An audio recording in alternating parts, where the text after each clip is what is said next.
Hey Soul family, happy Lent to you. Hey, today I want to take just a couple of minutes and tell you about something that I love reading about, or someone, and that's Paul. Now, many of you probably know a lot about Paul. You know, he wrote several books of the Bible. He's got several letters and things like that. But what a great testimony Paul has. Now, let's think about this for a minute. Paul, he started out, persecuting Christians. He started out, arresting them, throwing them in jail. And then along the road, Christ comes to him and he has an intervention with Christ. What a spectacular time. You probably know the story, but, Jesus starts talking to him directly. He's blinded, just overwhelmed. And then he's taken back to the city, and he's taken care of, and he hangs around with the very people that he was intending on arresting and putting in jail, Christians. Just imagine that story. Here I can just picture it. Paul and his people, all of his men, on the road, ready to go and, have this big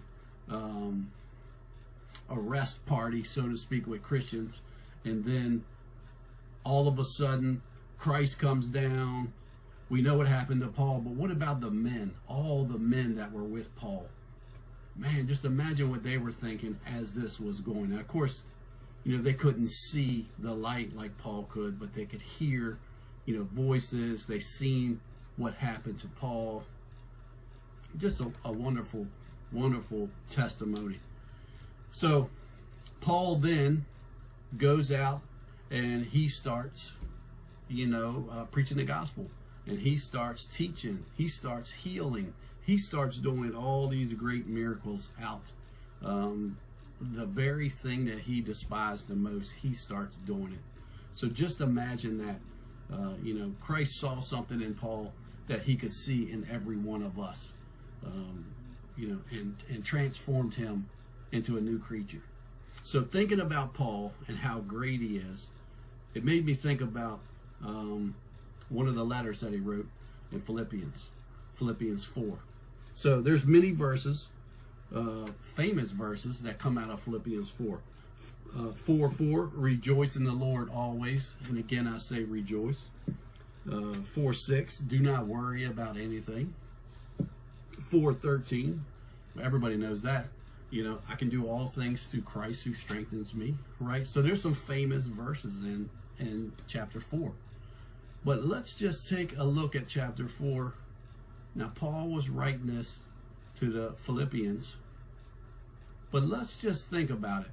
What if Paul was writing that letter to us today, in this day and age?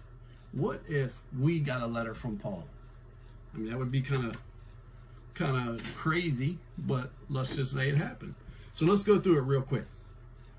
So here are some of the things that stand out to me.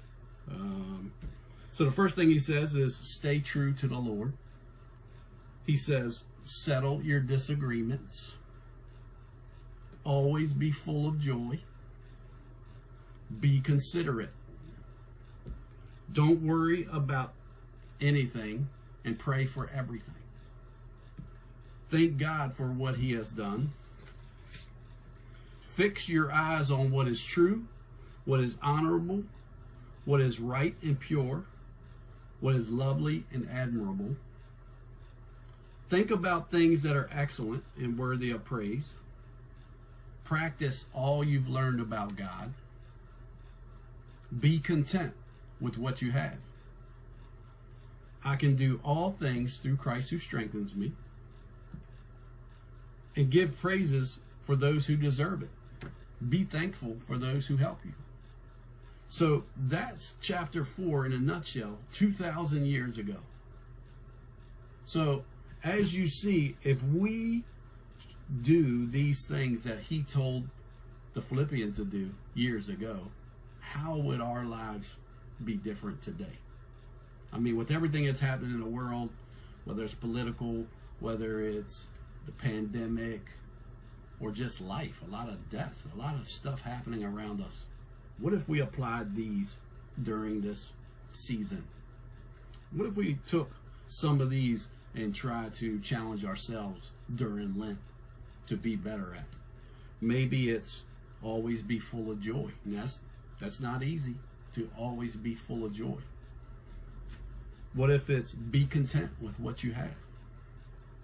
Here's about 10 examples of things that he spoke about 2,000 years ago that we certainly still need to do today. So I just challenge you, take a look at this, take a look at one of your favorite books and try to apply it today to your life. Certainly I hope this has been helpful for you. I hope the Lent season is a good one for you. Whatever you're doing, whatever challenge, whatever you're trying to fast, certainly I hope it pulls you and makes you grow closer to the Lord. Thank you.